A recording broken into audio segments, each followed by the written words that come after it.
Nag-celebrate nga ng Thanksgiving party ang mga bosses ng ABS-CBN kasama ang magkasintahan na Paulo Avellino at Kim Chiu, buong detalye alamin.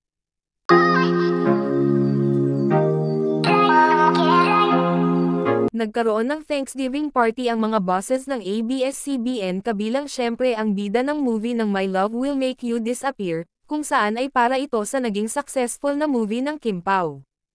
Makikita nga na nagkaroon din ng double birthday celebration si Miss Cory at Paulo. This coming May 15 ang birthday ni Miss Cory at kay Paulo naman this May 13.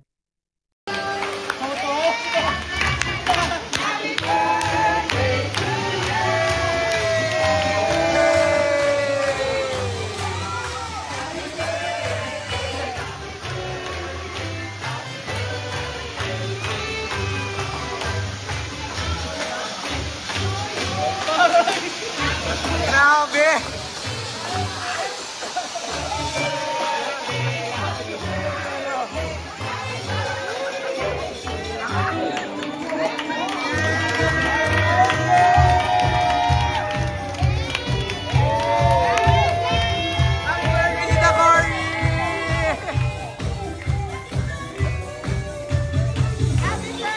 Sa mga kuha naman ng mga larawan kung saan ay makikita talaga si Kim Chiu at Paulo Avellino na sobrang saya at halatang nag-enjoy.